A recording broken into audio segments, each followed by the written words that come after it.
All right, welcome back to the channel. It's your boy Fanon, and in this video, we are going to talk about Errol Spence Jr. His team responding to Jaron Boots Ennis and a claim Jaron Ennis made about Terrence and Errol Spence. Let's talk about that in this video.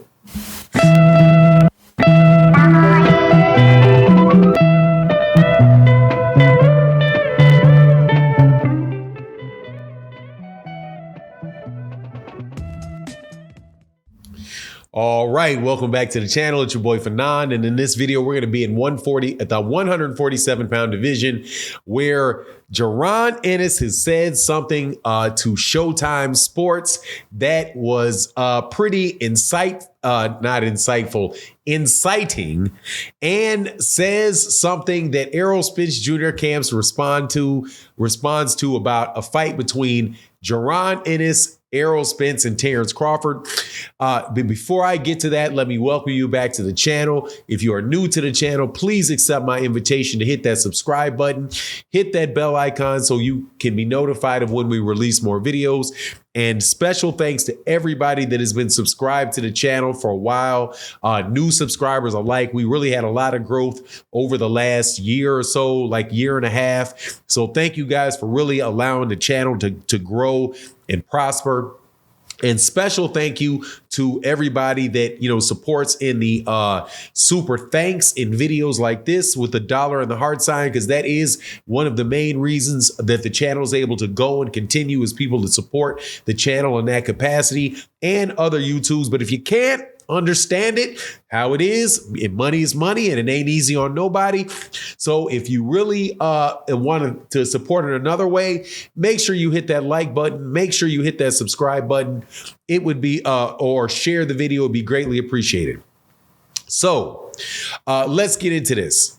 All right, sorry about that. I'm going to be making more breaks in this video than usual because I have allergies. My dog was in my office, so there's a lot of hair going around. So forgive me if I sniffle a little bit.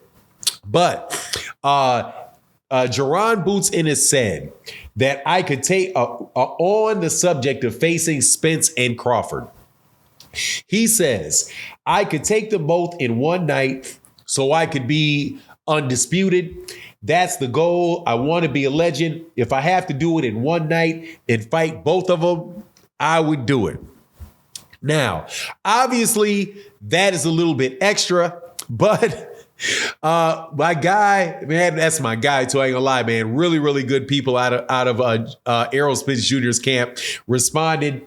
Young Bull is smooth, but that would be his last night for real, for real. Now, he is not, however, while we all know that Jaron Ennis is not going to either fight or beat both Errol Spence Jr. and Terence Crawford on the same night. Number one, fights are never going to happen like that. Number two, nah, man, those are both serious fights. And, come on. This is not going to be a George Foreman type of situation where Jaron Ennis fights 5 guys in a night and keeps knocking them out and wins like that. So that is obvious that Jaron Ennis more than likely is not being literal, right? The response is probably kind of literal that it would end up, but it does go towards something that was said by Sean Porter's father, Kenny Porter, who was asked, who he thought would win the fight.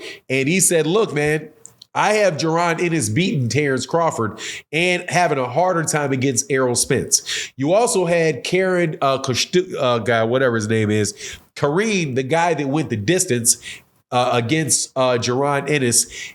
In my opinion, the guy that went the distance with Jaron Ennis by running all over the place.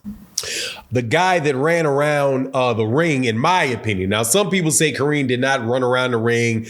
He put on a good performance. All 10 of y'all on the planet that said that, okay, I'll give that to you. He did what he had to do to survive. However, to me, whatever, really. Jaron won all 12 rounds. I thought that he was clearly the better fighter, was never in any danger whatsoever of losing to the guy. The guy just fought a way to survive. That's my take. But what he said was that he thought that that Jaron Ennis would have a easier time against Errol Spence, but would have a harder time against Terence Crawford. Probably thinks that because of how he was moving around and was making it more difficult for Jaron Ennis to catch him. However, I don't see Terence Crawford fighting like that. Like Bozian has said, I don't see either Errol Spence or Terence Crawford moving around the ring like that. Not as if Jaron Ennis can't make adjustments to it if he knows that's coming. I'm sure those guys would figure it out and try to make adjustments if they knew that was coming, but not really going to fight in that way. But the reason that I say that is really just to communicate that, look, man, Jaron Ennis is a legitimate challenger for both Errol Spence Jr. and Terence Crawford. But here's the thing. More than likely, the only guy that is going to be in that weight class for Jaron Ennis to fight is going to be Terence Crawford. With Errol Spence Jr. fighting, if reports are correct, I always got to put a little caveat there. If reports are correct that Errol Spence Jr. is going to fight Keith Thurman at 154 pounds. There is no guarantee that Errol Spence Jr. is going to come back down to 147 pounds to fight any of the mandatories. He may very well just be like, look, if we fight Terence Crawford, fine, I'll come back down, or maybe he'll come back down. I'm not sure. Maybe he'll come back down to 147 for Terence Crawford. However, my take on the matter, and I think it's the only reasonable thing to think, is that Terence Crawford doesn't want to fight Errol Spence Jr. for whatever reason. Him wanting to be in control of the fight, or him not thinking he can win, or him just saying, hey, man, I don't feel like it because I just don't feel like it. But whatever the reason is, I don't really see that negotiation and all that stuff changing anymore, significantly changing from the last time. And listening to Stephen Espinoza and what Stephen Espinoza had to say about the talks, they don't seem like they said, look, man, we're not interested in doing that soap opera again, right? Where we're going months and months and months, and everybody already knows and went through everything. So we shouldn't take very long and very far to get that done. Also, the WBA gave like 60 days from after the fight with Keith Thurman for him to get that fight done, or fight the winner of Virgil Ortiz versus Amanda Stanionis. So I think the only person that's going to be at 147 for Jaron Ennis to fight is Terence Crawford. And despite what some other people say, that's the fight that aside from the Errol Terence Crawford fight, that's really the fight that I want to see, because those are the two, other than Errol, those are the two top guys in the division. And I've not seen Terence Crawford in a fight that I've really wanted to see him in. And I was really wondering what would take place in a very, very long time.